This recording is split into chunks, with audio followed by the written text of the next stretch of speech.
देखिए, मुझे एक चीज़ लगता है कि मतलब जब मैंने फ्रेशर के रिस्पेक्ट में स्टार्ट किया था, तो मुझे ना बहुत ज़्यादा ओवरवेलमिंग लगा था कि डेवऑप्स भी है, क्लाउड भी है। एंड आई फील कि काफ़ी लोग इससे रिलेट भी कर पाएंगे कि उनको भी ओवरवेलमिंग लगा होगा। So what I suggest is that कि और मेरे अंदर ना एक चीज है कि जब तक वो चीज मतलब I am not able to do my 100% और I am not able to complete the task that I am assign to, I become like too much excited person कि मुझे ये खत्म करना है। नींद नहीं, खाना नहीं, कुछ नहीं, मैं ऐसी थी। मैं उस टाइम की बात कर रही हूँ।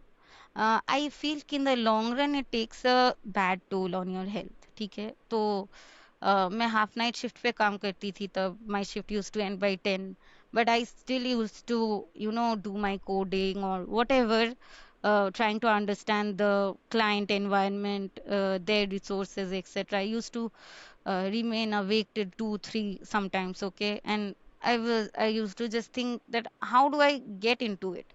तो मुझे लगता है कि मतलब you being a beginner or you at any level, you cannot know everything. Okay, so ये आपको ना एक माइंडसेट बना लेना चाहिए कि आपको। Hello guys, welcome to the podcast. आज हमारे साथ हैं Raju ji Pal, who is a DevOps engineer, जिनके पास बहुत सारी नॉलेज है आज शेयर करने के लिए, जो आज हमको बताएंगी कैसे क्लाउड में डेवऑप्स में एंट्री की जा सकती है और कैसे उन्होंने AWS एंड क्लाउड के सर्टिफिकेशंस के एग्ज़ामिनेशन क्लियर किए और उनके पास मल्टीपल सर्टिफिकेशन है जिसकी आज हम बात करने वाले हैं। डेवऑप्स एक ऐसी फील्ड है जिसमें जाना थोड़ा सा डिफ़िकल्ट रहता है क्योंकि उसमें बहुत सारे टूल्स एंड टेक्नोलॉजीज़ का यूज़ होता है। तो बहुत सारे डाउट्स हैं जो कि आज राजोशी क्लियर करेंगी। Welcome to the Rajoshi, welcome Rajoshi to our podcast. Thank you, sir. Thank you for inviting me to your podcast. How are you? I am doing good. How about you? I am also good. So एक अपना intro छोटा सा दे दीजिए audience को जिससे वो समझ जाए आप कहाँ से बिलोंग करते हो, क्या करते हो पर्सनल लाइफ में, प्रोफेशनल लाइफ में, थोड़ा सा उसका एक छोटा सा इंट्रो हो जाए। ठीक है। तो मेरा नाम राजश्री है और मैं वेस्ट बंगाल से हूँ। I have done my schooling from Mahadevi Birla world academy in Kolkata, and then I persuaded electronics and computer science from KIIT Bhubaneswar, and I got on campus offer for DXC and Wipro, and thereafter I joined DXC as a cloud engineer, and I'm still working there itself. And in general मुझे गाना गाना पसंद है। Dance forms भी मुझे आते हैं, कभी कभी करती हूँ, but I am more into singing etcetera. Okay Rajoshi, can you tell me how you first got interested in cloud computing and DevOps? Actually जब मेरा इंटरव्यू हुआ था डीएक्सी के लिए, तो उन्होंने ना मुझे जैसे हर ऑन कैंपस प्लेसमेंट में पूछते हैं नेटवर्किंग रिलेटेड, यही सब पूछे थे। And something the interview had seen in me कि उसको क्लाउड में डाल सकते हैं हम लोग। तो मेरा ट्रेनिंग डायरेक्टली क्लाउड में ही हुआ। मतलब होता है ना कि 1 मंथ का ट्रेनिंग होता है, फिर उसके बाद आपको एक्चुअल ज्वाइनिंग मिलता है। तो मुझे वैसा ही क्लाउड डोमेन ही मिला था फर्स्ट से। तो वहां पे ही मेरा ट्रेनिंग हुआ, and then I started for my first project which was in Azure cloud. So starting से आपके माइंड में नहीं था कि डेवऑप्स इंजीनियरिंग स्टार्टिंग से कुछ भी डेवऑप्स मेरे इंजीनियर माइंड में बनना नहीं है? था। नहीं, ऐसा कुछ भी वो नहीं था ऑन द गो मेरे हुआ? माइंड में। हाँ, वो मतलब ऑन द गो ही हुआ।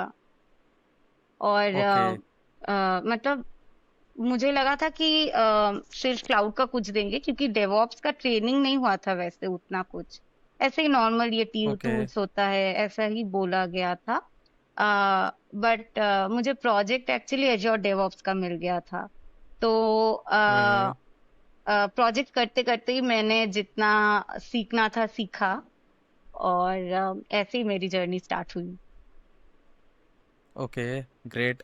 सो काफ़ी बिगिनर्स जो स्टूडेंट्स होते हैं, जैसे आपने ही बोला कि आपको कॉलेज में इतना ज़्यादा नहीं नॉलेज था डेवऑप्स का, आपने इंटरव्यू दिया, फिर डेवॉप्स की फील्ड में आपको रखा गया आपकी कंपनी द्वारा, और फिर आपने ट्रेनिंग स्टार्ट हुई। सो एज ए बिगिनर अगर कोई अभी डेवॉप्स या क्लाउड में अपना स्टार्ट करना चाहता हो तो वो कैसे स्टार्ट करे? ए डब्ल्यू एस है, अज्योर है, जी सी पी है, गूगल क्लाउड प्लेटफॉर्म, तो आप क्या सजेस्ट करोगे कि कैसे स्टार्ट करे?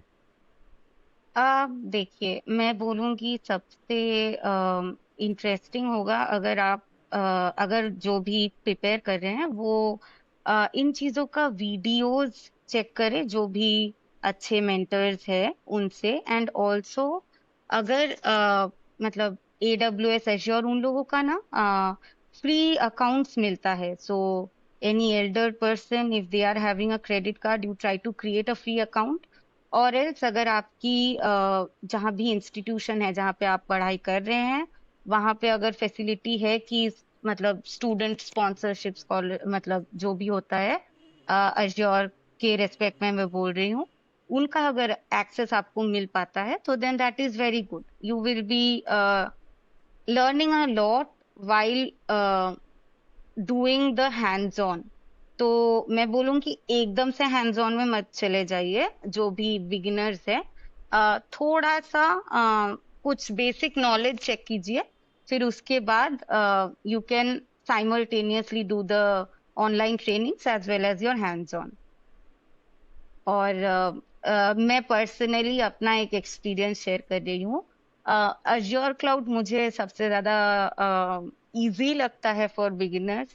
सो इफ यू आस्क मी कि AWS, GCP और अज्योर में से कौन सा वाला चूज करे, तो I will choose hmm. Azure. और उनका इंटरफेस भी ना बहुत ज्यादा कैची है, मतलब the icons etcetera, it's like very easy to understand. So वहां से आप स्टार्ट कर सकते हैं।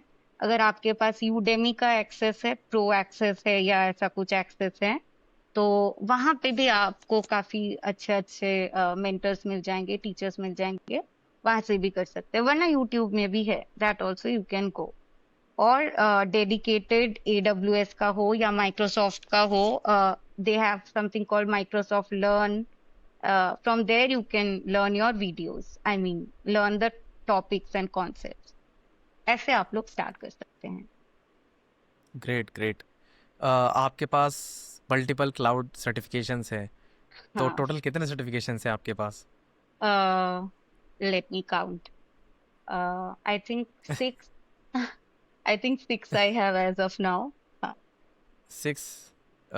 How many of AWS and how many of Azure and how many of GCP? GCP I have not done actually, but okay. AWS and Azure का ही है। I think AWS का 3 है, Azure का भी 3 है। कौन कौन से AWS के आपके पास सर्टिफिकेशंस हैं?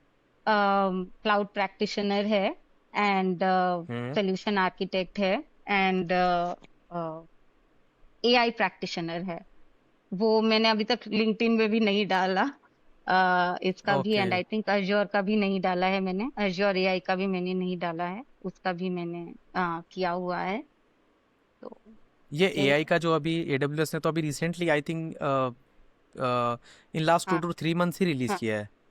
नहीं सो इतना जल्दी आपने कैसे प्रिपेयर कर लिया तो और एग्जाम भी क्रैक कर दिया? मेरा जो कंपनी है उसके साथ AWS का एक पार्टनरशिप है। और वहां पे ओके। हम लोगों को ना अर्ली बर्ड ऑफर मिला था कि जो भी training, so there were dedicated people from AWS who trained us for a month, and the criteria was that if you complete the certification within a month, I mean after training, उसके बाद 1 month के अंदर अगर आप complete करते हैं तो you get the full compensation, मतलब आपको कुछ पे नहीं करना है, company will bear the charges. So okay. तो एक फर्स्ट बैच था, मैंने फर्स्ट बैच में नहीं ज्वाइन किया, मेरा पर्सनल प्रोजेक्ट्स में बहुत सारे काम थे। बट सेकंड बैच में I join and I cracked it. So do you find these certificates help in your career or not? To some extent, yes, it does help you. At least the concepts and the ways are really important, how to go about it. So वहाँ पे it definitely helps you. But if you tell me only certifications and no hands on, क्योंकि ये certifications जो भी होंगे these will be like objective type question, so even if you see the videos and learn, you will be able to crack the exam. Okay, but cracking the exam should not be your only motive.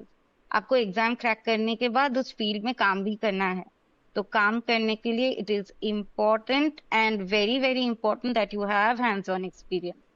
तो आप, ऐसा नहीं है कि सब एक साथ लेके तीनों ही क्लाउड या जितना भी आपको मर्जी है, और भी है, ओरेकल के है, आईबीएम के है, सबका एक साथ नहीं करना है। आप अपना प्रोजेक्ट जॉनर या जो भी होगा, आपका जो भी इंटरेस्ट होगा, उसके ऊपर आप फोकस कीजिए, आप सर्टिफिकेशन करना स्टार्ट कीजिए, and yeah, then expand yourself to more and more certifications and more different cloud service providers. Okay, so थोड़ा सर्टिफिकेशन के बारे में एक्सप्लेन करिए कि सर्टिफिकेशंस क्लाउड कंपनीज क्यों रिक्वायरमेंट होती है, अगर होती भी है तो, क्योंकि मैंने भी देखा है बहुत सारी जीडीज में जॉब हम्म। डिस्क्रिप्शन में लिख कर रखते हैं कि must have certifications of cloud services.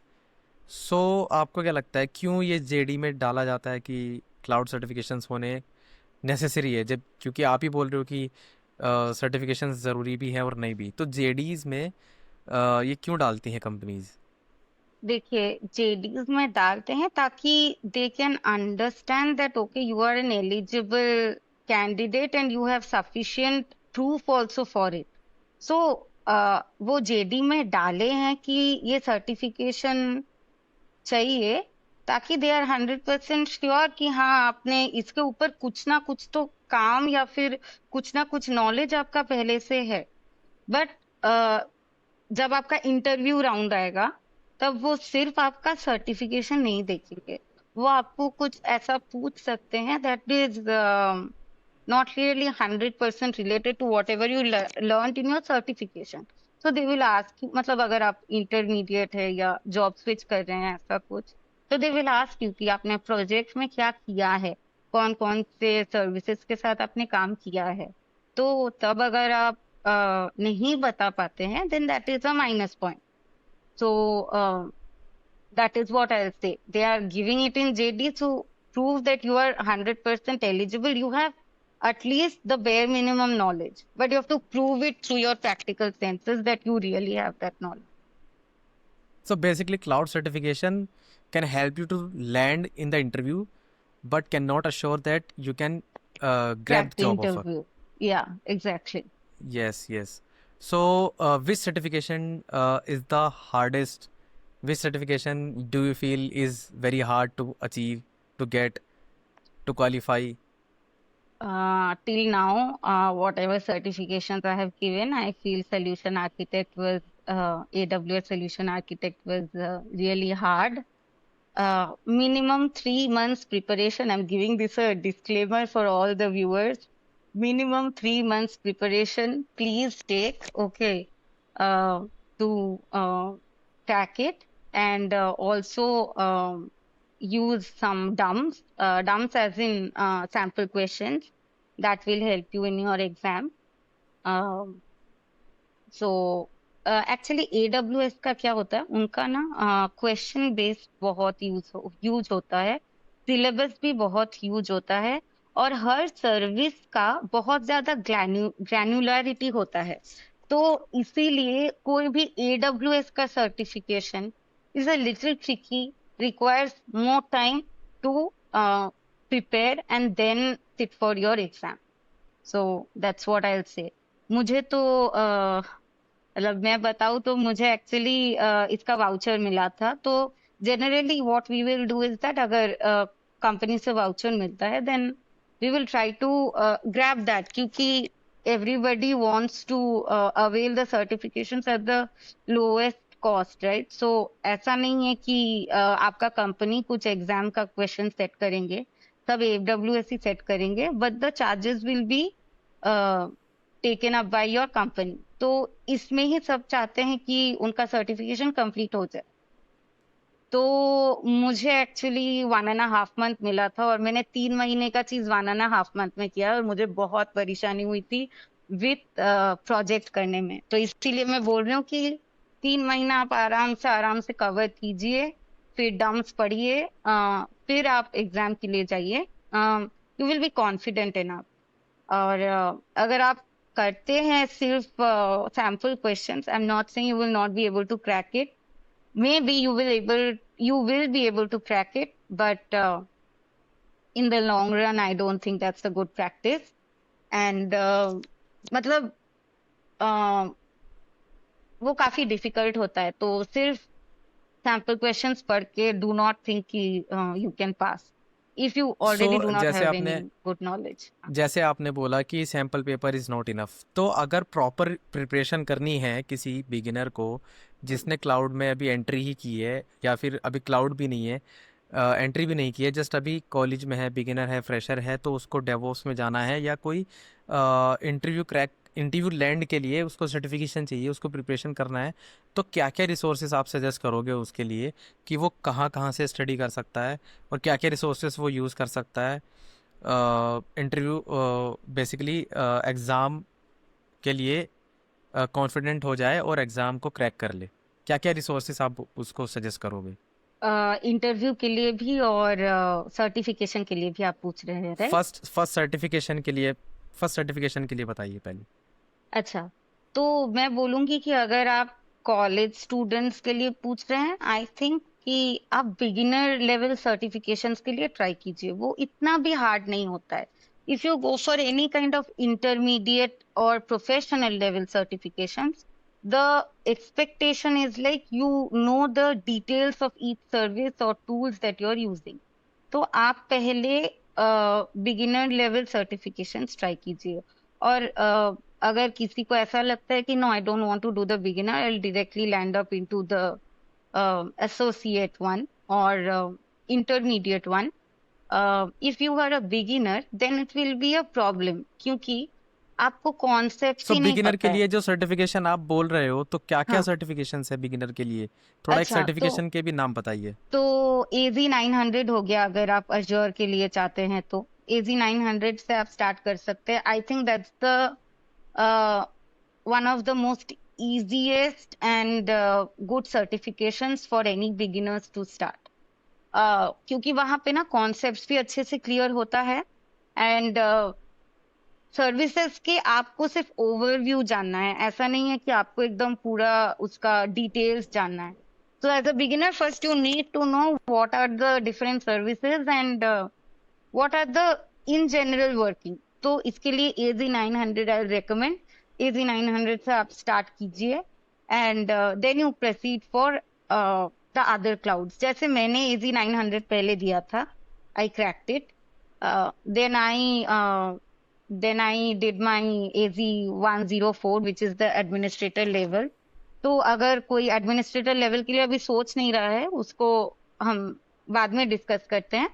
अगर AWS का बिगिनर के लिए सोच रहे हैं तो you go for cloud practitioner.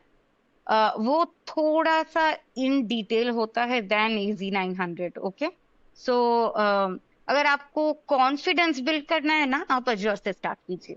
तो कॉन्फिडेंस एक आपको ऐसा हो जाए ना कि आपका फर्स्ट क्रैक हो गया, then it will be in your heart कि हाँ मैं क्रैक कर सकता हूँ या सकती हूँ।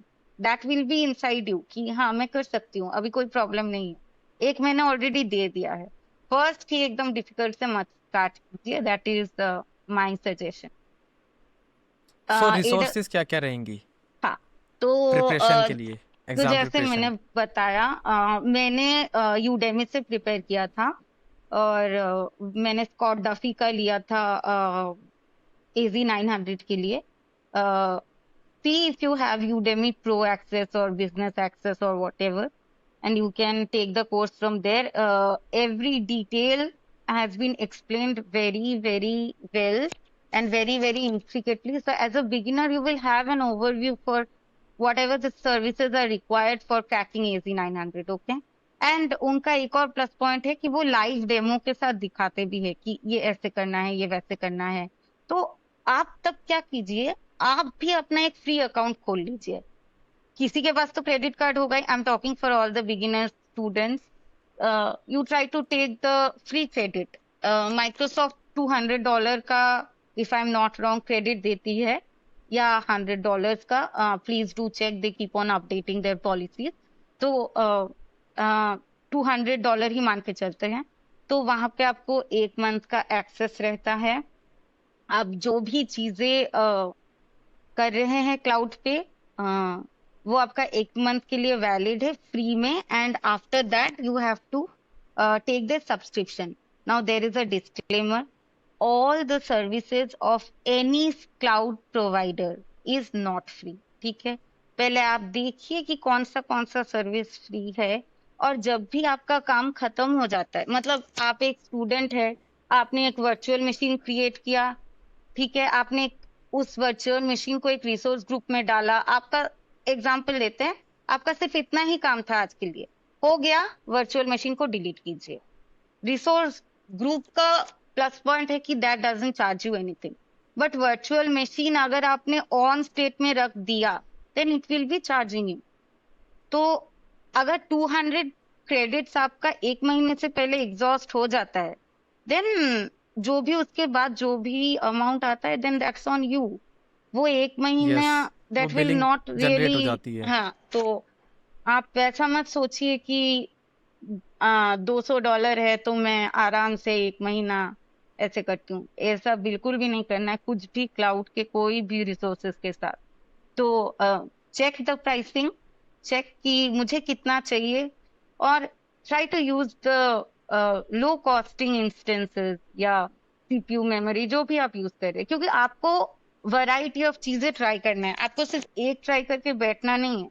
तो इसीलिए आई विल सजेस्ट कि आप वाइजली चूज कीजिए कितना, क्या चीज आपको यूज करना है, and then you practice your hands on. ठीक है, ये वन है। एंड ये you can do it simultaneously with the instructor whoever is teaching you on Udemy or any other platform। okay, all the platforms are good। ये हो गया। और एक site, I can say exam topics नाम है उसका, उसका आप डम्प्स पढ़ सकते हैं। those are like industry standard questions, so they will give you like the flavor of the exam। so that is what, कि आपको जो भी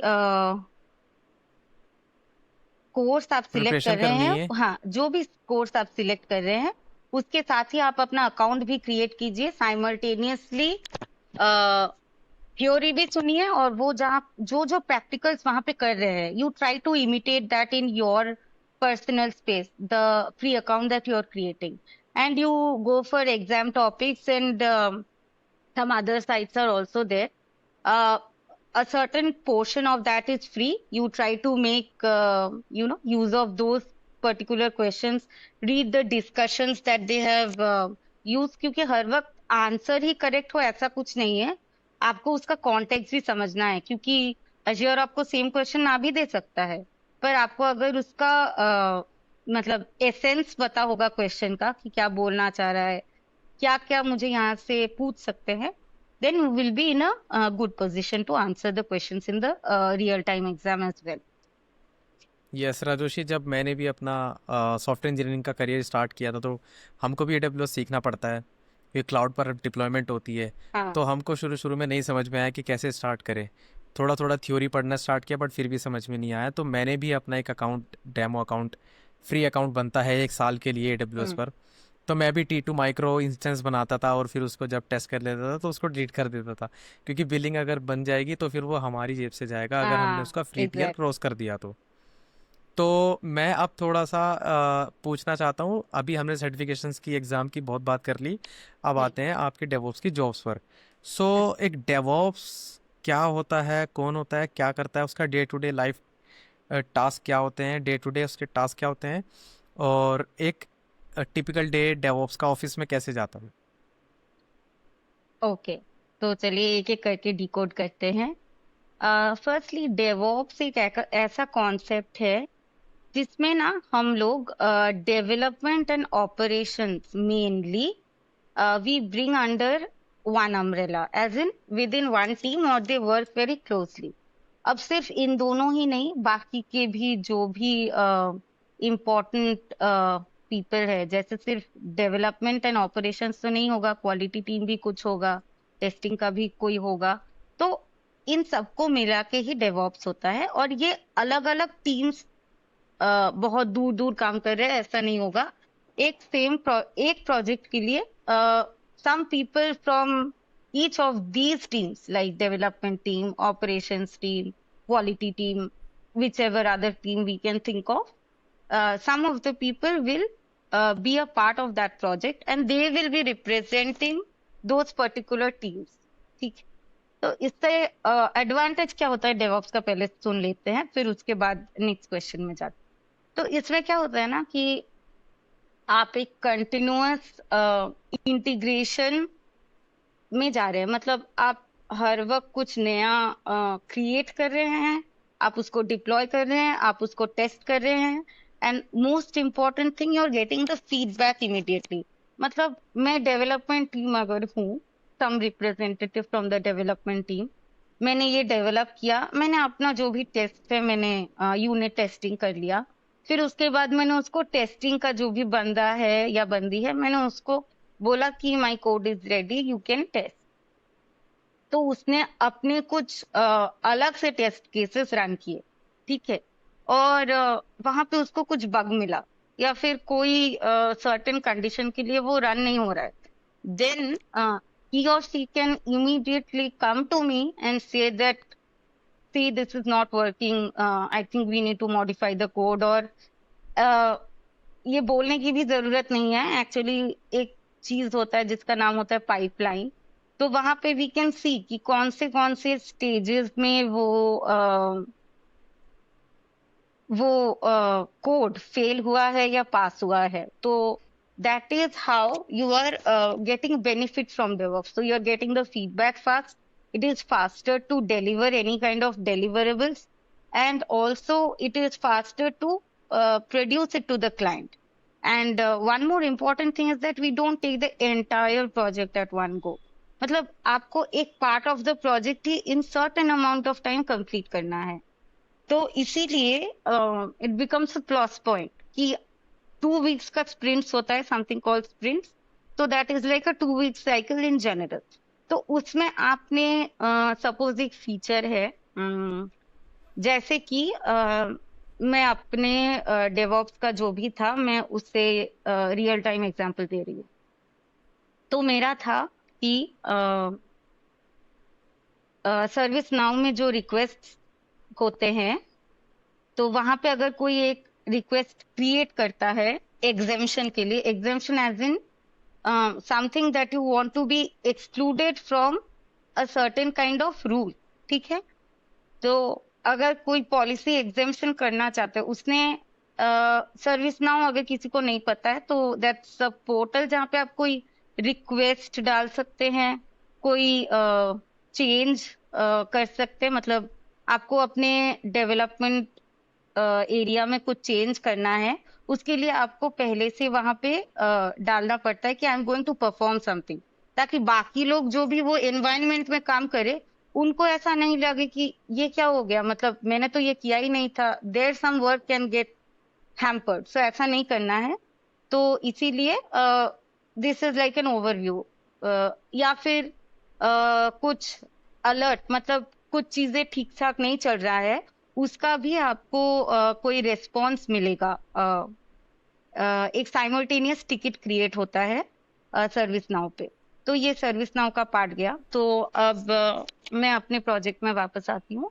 तो वहां पे क्या था कि कोई भी जो भी मैनेजर होंगे या whoever is the authorized person to create a exemption request, तो Azure में रिसोर्सेज होंगे और वहां पे कुछ रूल्स होगा हर रिसोर्स के लिए, है ना। तो मेरा जो पार्ट था उसका काम क्या था कि वो अगर सर्टेन रिसोर्स के लिए, सपोज 3 रिसोर्सेज है और उनमें से एक रिसोर्स के लिए वो एग्जेम्पशन चाहते हैं, मतलब वो नहीं चाहते कि वो रूल इस पे लागू हो सपोज 1 मंथ के लिए, then they have to fill up a form, easy to understand. तो वहां पे वो उन्होंने एक पोर्टल में ये डाल दिया।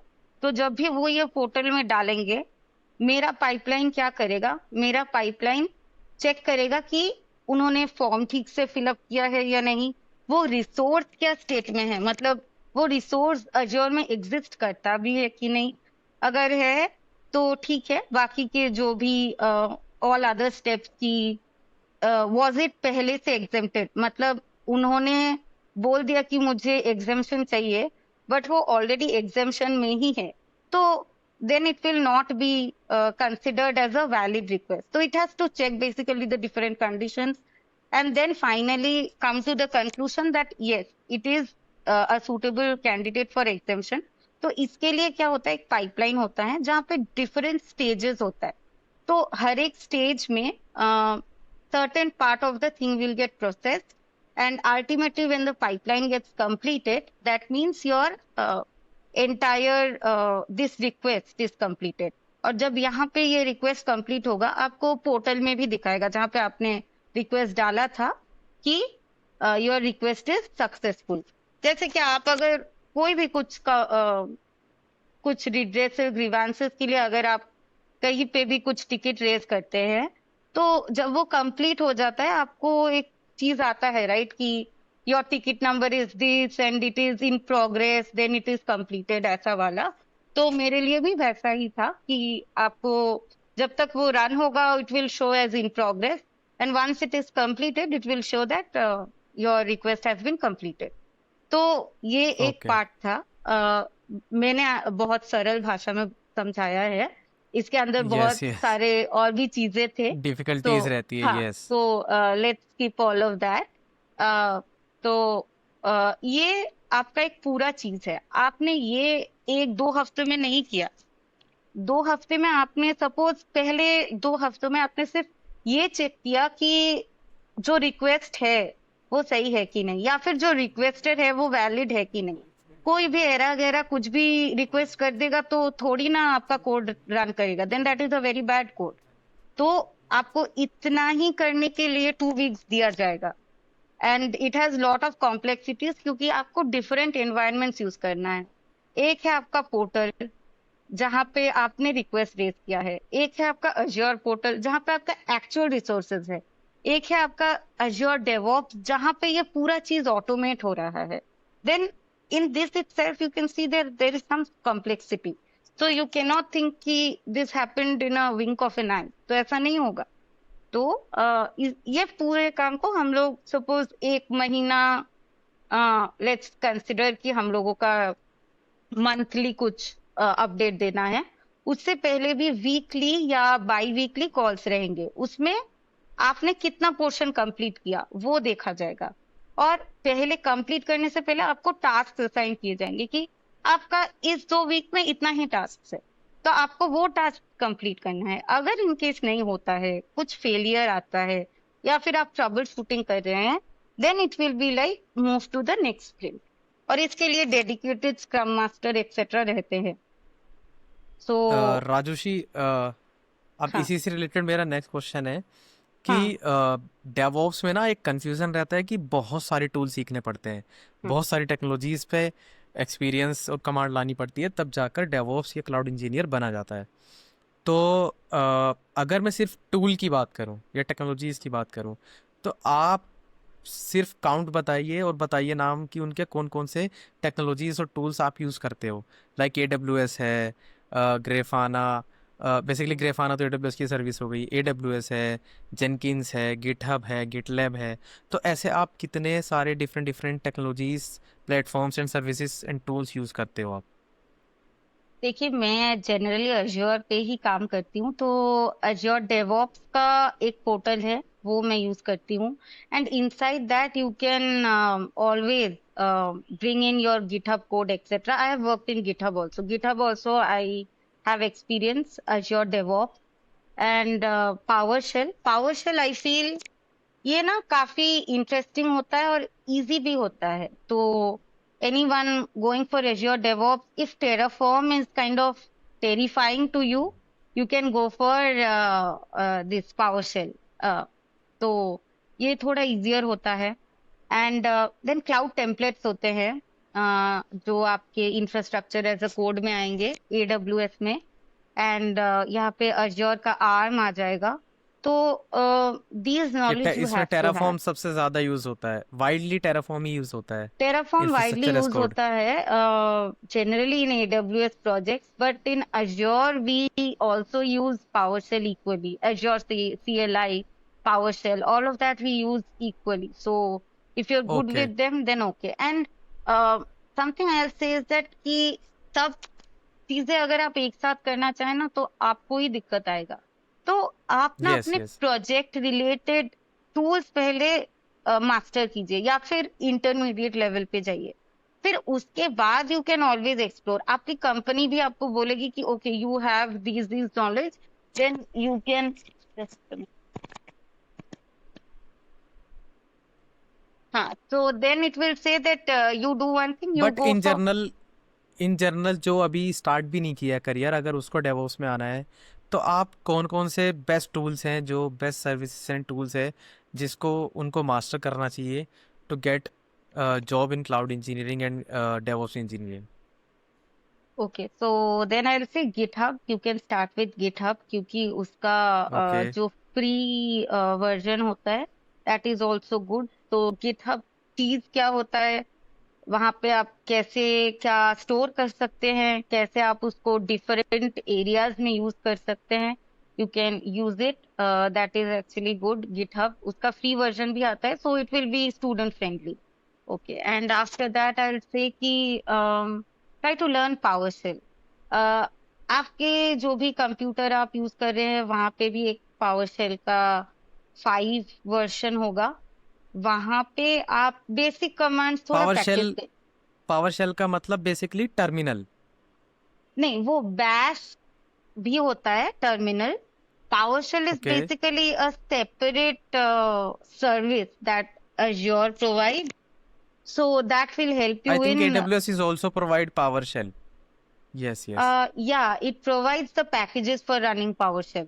तो वो भी करेक्ट करता है। करेक्ट। बट जनरली ना AWS का जब भी आता है लोग टेराफॉर्म में डायरेक्ट स्विच कर जाते हैं, क्योंकि टेराफॉर्म में it's I feel more industry standard कि you practice, I mean, you use AWS with Terraform.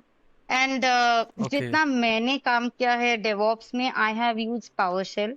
And PowerShell में ऐसा ओके। नहीं है कि मतलब हर चीज आपको जाननी है। बेसिक कमांड्स आप सीखिए।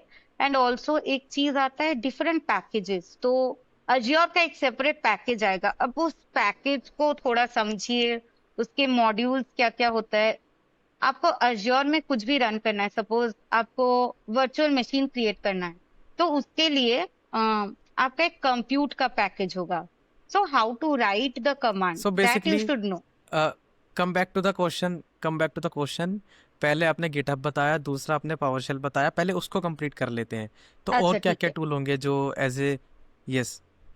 Jenkins, students can learn. Okay, it is one of the most early DevOps kind of a tool, so you can learn. Uh, but I'll say if you're learning GitHub and PowerShell, maybe it's not a too much necessity, but you can keep it as an optional.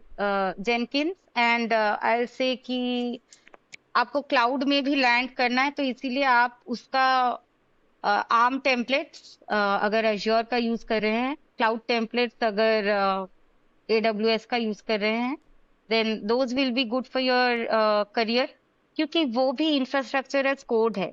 Infrastructure as code ही आपको manage Terraform के through कर रहे हैं, आप arm templates के through कर रहे हैं, क्लाउड टेम्पलेट्स के थ्रू कर रहे हैं। You can create a mixture also of it, that is very good, that is what you use in real time project. But take one at a time, get some sort of proficiency in that, and then go for the next tool, that I'll say.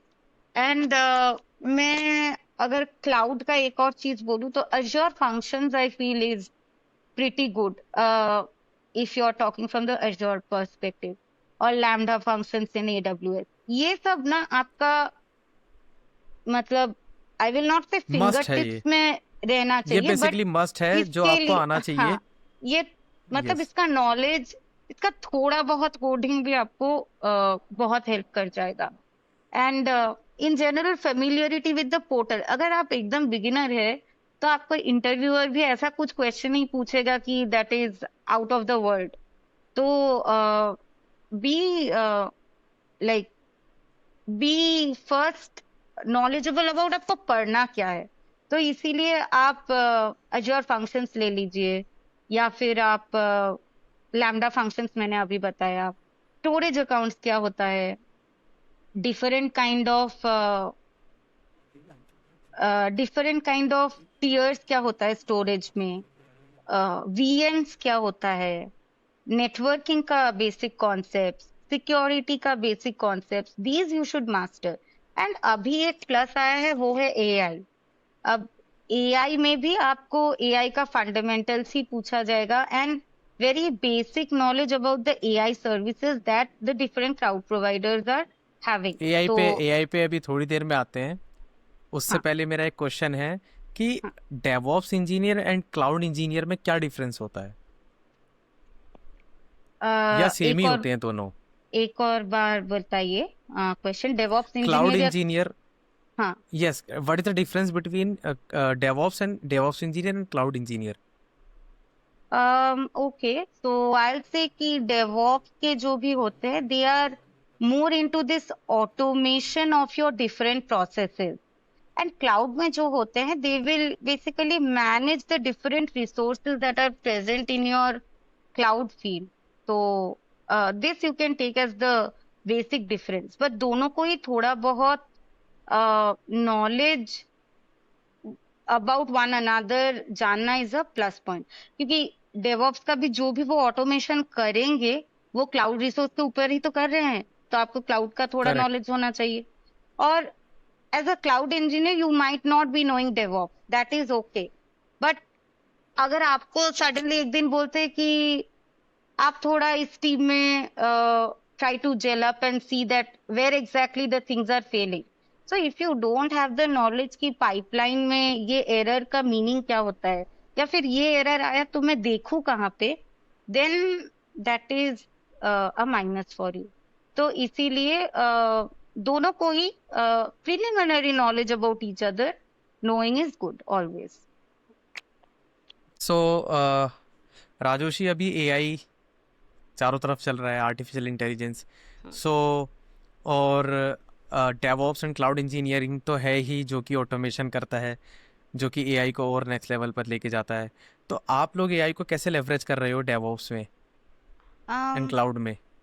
देखिए, इसमें ना already आपके जो भी service providers होंगे, Azure के हो गए, एडब्ल्यूएस के हो गए, so they are already having lot of services which the engineers can avail and start their career in AI using cloud. And मेरा जो अभी का प्रोजेक्ट है, वहाँ पे I am not using AI. So उसके कस्टम थिंग्स के respect में तो मैं आपको ये नहीं बता पाऊंगी। But what I can say is that कि मतलब लर्निंग के लिए आप क्या क्या क्लाउड प्रोवाइडर से यूज करते हैं for your AI journey, that I can help you with. Okay. So अभी एआई चल रहा है, जैसे हर चीज़ एआई के थ्रू ऑटोमेट हो रही है। सो आपको क्या लगता है कि फ्यूचर में डेवऑप्स एंड क्लाउड इंजीनियरिंग की जॉब पर कुछ इफेक्ट हो सकता है? देखिए, मुझे लगता है कि this will only grow bigger and bigger. I don't think it is a negative, क्योंकि आपका एआई आ जाता है तो आपको मतलब जो कोड स्क्रैच से लिखनी थी, आपको उसका एक टेम्पलेट फॉर्मेट मिल सकता है, या फिर मतलब आपको ऑटोमेशन एकदम स्क्रैच से बिल्ड करना था, you kind of take the help of AI to you know give a push start for it or kick start for it. No no no, And my question is क्या AI आगे ऐसा आ सकता है कि AI के आने की वजह से जो automation, deployment DevOps and cloud engineers कर रहे हैं उनको रिप्लेस एआई कर सकता है या नहीं कर सकता है? I don't think so, क्योंकि देखिए, कोई भी फील्ड में अल्टीमेटली ह्यूमंस का ही अल्टीमेट से होगा। एंड मोर ओवर ये डेवॉप्स क्लाउड इंजीनियरिंग जो भी है वो एआई के साथ और पावरफुल हो रहा है। So these are not for replacing each other, these are going to complement each other. तो आपका जो भी एआई फीचर्स अजोर का ही मान लेते हैं, को पायलट है, को पायलट उसने हर जगह पे रिलीज किया है, इवन इन अजोर रिलीज किया है, माइक्रोसॉफ्ट 365 का है को पायलट, राइट? तो वहां पे आपको अगर सर्टेन क्या बोलते हैं, सर्टेन सर्विस के बारे में आपको कुछ जानना है, then it will give you some quick idea, या फिर इजी ट्रबल शूटिंग के लिए इट विल हेल्प यू। बट ऐसा नहीं है कि उसने आपका पूरा प्रोजेक्ट कर दिया है, ऐसा नहीं होगा। प्रोजेक्ट आपको ही करना है। The only thing is that कि you will get a partner और assistant that will help you in each step in a better way, ताकि आपका डिलीवरेबल और ज्यादा अच्छा बन सके। That will be the thing. So okay. There won't be any replacement, but I feel कि जहाँ पे भी रेपिटेटिव टास्क आता है, तो काफी ऑपरेशनल चीजों में काफी रेपिटेटिव चीजें होता है कि आपको बहुत ज्यादा मॉनिटरिंग, सपोज मैनुअली जहाँ पे भी हो रहा है क्लाउड रिसोर्सेज का, सो आई फील वहां पे कुछ हद तक इम्पैक्ट कर सकता है, क्योंकि जैसे हम लोग कंट्रीज में डिफरेंट शिफ्ट्स में लोग काम करते हैं। तो आई फील कि नाइट शिफ्ट का जो भी चीजें है, that can become more simplified in the upcoming era with AI, क्योंकि वहां पे आई डोंट थिंक कि एक पर्सन को हर वक्त बैठा रहना पड़ेगा कि यहाँ पे ये चीजें प्रॉब्लम हो सकते। तो अगर कहीं पे अलर्ट या फिर कुछ भी प्रॉब्लमैटिक दिखता है, then I feel AI will have और should have some kind of capability to mitigate it for a while, but it should not have the entire privilege to do the entire thing. तो वहां पे जो भी काम कर रहे हैं वहां पे वो लोग अगर अपने नॉलेज को अपस्किल करके समझ जाए कि कैसे इसको एसिमुलेट करना है, then I think they will be good. And in general great. Also GitHub का भी एक को पायलट वर्जन है, तो वहां पे आपको हम्म। कोड स्क्रैच से नहीं लिखना है, आपको वो असिस्ट करेगी कि आपका ये चीज है, वो आपको एक मतलब ओवरव्यू या टेम्पलेट फॉर्मेट दे देगी। वहां से आपको स्टार्ट करना है, that is not the end of your word, वहां से your word great great. Begins. So that is yes what I Rajoshi, feel. सो अभी बहुत सारे डिफरेंट डिफरेंट एआई टूल्स आ गए हैं। आप पर्सनली पर्सनल यूज़ के लिए और प्रोफेशनल यूज़ के लिए किस एआई प्लेटफॉर्म को सबसे ज़्यादा यूज़ करते हो? देखिए, प्रोजेक्ट वाइज मुझे तो एआई प्लेटफॉर्म अभी मेरे जो भी मैं प्रोजेक्ट पे वर्क कर रही हूँ वहां पे अभी नहीं जरूरत हो रहा है। बट नो बेसिकली उस प्रोजेक्ट पे यूज़ नहीं कर रहे हो, बट आप हाँ अपने आरएनडी के लिए हाँ मैं तो वही, कोई ना कोई एआई यूज़ करते होंगे। हाँ तो यस। मैं वही बोल रही थी। एक्चुअली मैं कोपायलट इन जनरल यूज करती हूँ, उनका एक प्रीमियम वर्जन भी आता है, so you can go for it. वहाँ पे आपको थोड़ा डिटेल में आंसर्स मिलता है। And that is like our company approved also AI that we should be using in our work front. And secondly, I'll say that if you're going for too much technical, then you can try GitHub Copilot. That is good for your, uh, coding journey. That I'll say. And for the personal use, which AI tool you use? Like in daily, like before we use Google so much for I the use Copilot web only search. in general. Web search So also. use so you don't use ChatGPT, Gemini, Perplexity, Claude. Perplexity, I have not used. Gemini, I have used, but I am a little more comfortable with Copilot. मैं office में भी वही use करती हूँ, और मतलब personal के लिए भी वहां पे you get the free version also of Copilot, so I go with Copilot in general, but Gemini is also good. And ऐसा भी कभी कभी होता है कि आपको ना कोपायलट में एक certain perspective of the answer मिलेगा, जेमिनाई में पर्सपेक्टिव ऑफ द आंसर मिलेगा। So if you are not satisfied, then I can say that you can go for, and ChatGPT also I've used, I should say ChatGPT is also good.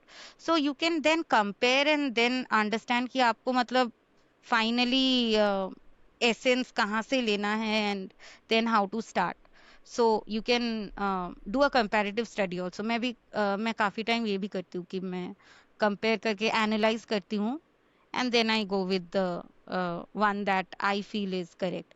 And I just don't rely on the AI answers. I also go with some blogs and etc. वहाँ पे वो लोग तो उसका भी links देते हैं in yes, your answer. Reference So देते हैं। you can go with the actual article and also find that really it is, meeting my requirements or not. So that, authentic और हाँ. नोट।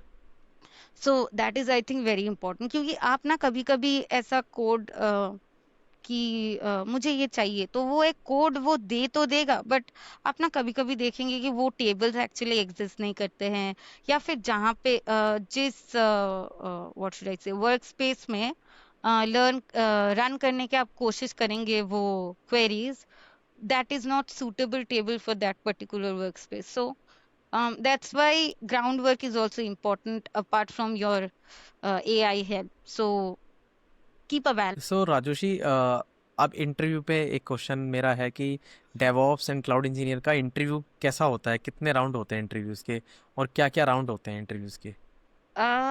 देखिए, जब मैंने इंटरव्यू दिया था वो तो मैं फ्रेशर के रिस्पेक्ट में इंटरव्यू दिए थी, और उसके बाद ना मेरा फर्स्ट प्रोजेक्ट के बाद second project they only kind of selected me as a candidate. I did not have to give a separate interview for it.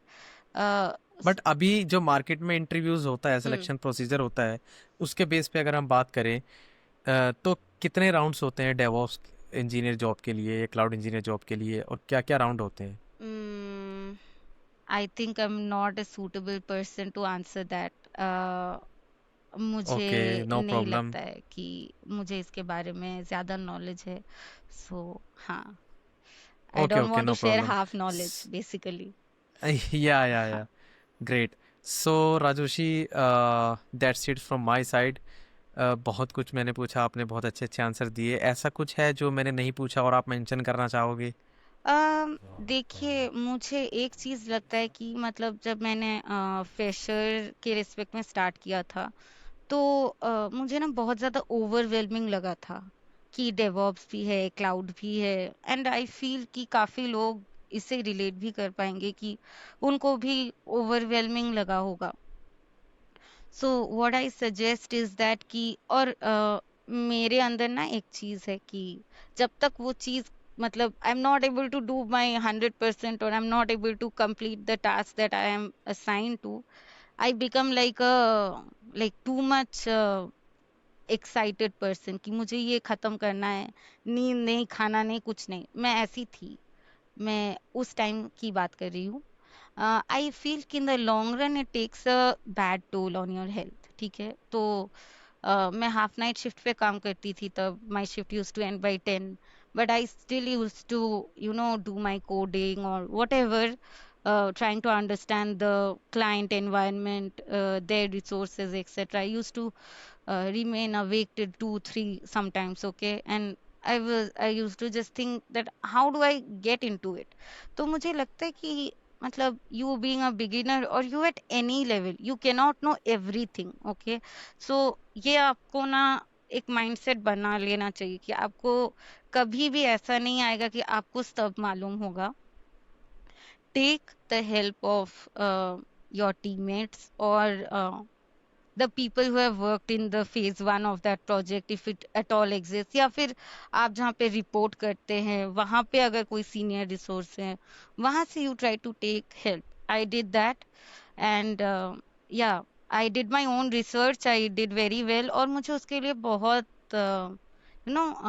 Praise भी मिला कि you being a fresher you kind of did something that is like achieved by 2 or 3 years experienced people. So that was a very happy moment for me, I can say. But उसके साथ health के hazards भी आते हैं. So I am warning from beginning कि don't be too hard on your health, क्योंकि at the end आपका health अगर अच्छा नहीं रहेगा तो आप काम भी अच्छे से नहीं कर पाएंगे. And physical mental I am talking about both. तो स्ट्रेस लेवल्स को थोड़ा बैलेंस में रखिए.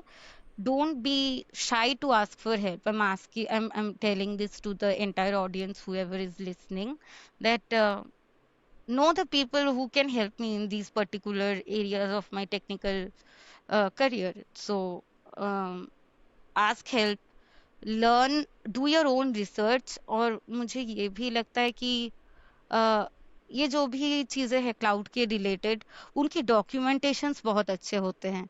Try to go through the documentations, तो वहां से भी आपके काफी सारे डाउट्स ऐसे ही क्लियर हो जाएंगे. वहां से आप मतलब बहुत सारे रेफरेंसेस लेके कोड भी डेवलप कर सकते हैं.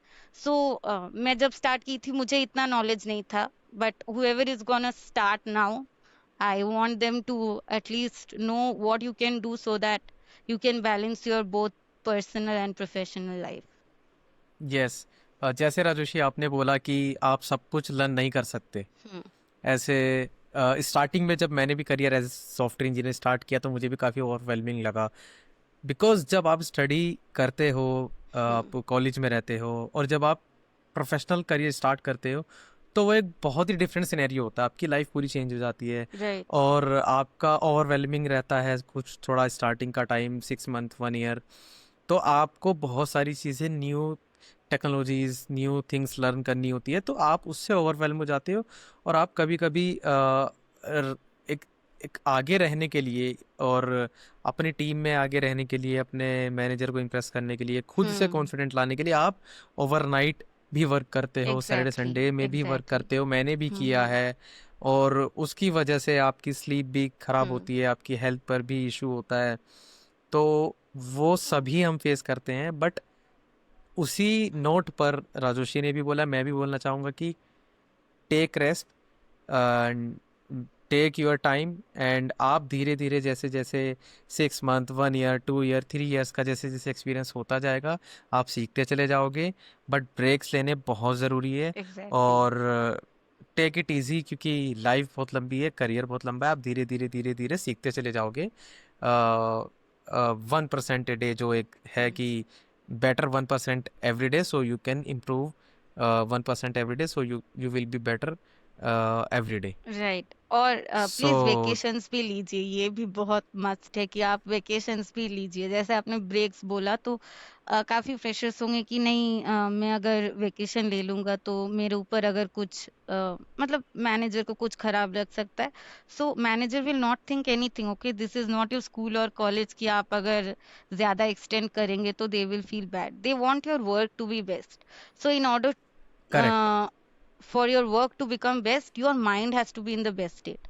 तो उसके लिए आप ब्रेक्स correct, लीजिए, आप वेकेशंस लीजिए. आपको बीच बीच में दिस इज नेसेसरी कि आप you take some personal time off, and then you will enjoy the work. You will not feel it as a burden.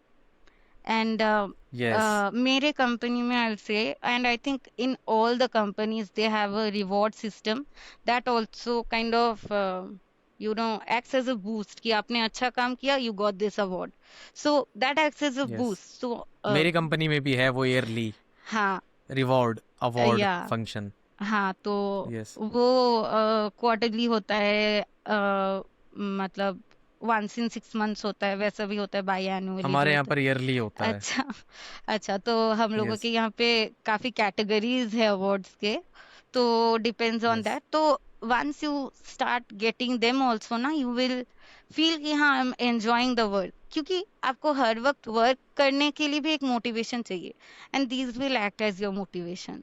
So and if you're not getting it great, in 1 month, don't feel that I was a college topper, I did not get it in 1 month. ऐसा नहीं होता है professional career yes, में. Whenever you will least expect, I feel sometimes you get the most. That is what I feel. Correct So correct correct. just do your okay. work, concentrate on your work. Yeah. Yes, yes, yes. Nice meeting you, Rajoshi. Great chat and great learning from you. I think lots of beginners and freshers and even experienced professionals will learn so much from this conversation. Thank you so much, Rajoshi. Thank you everyone for watching this podcast. Please like, share, and subscribe. Thank you. Bye bye. Thank you so much for inviting me, and thank you everyone for being such a good audience. Yeah.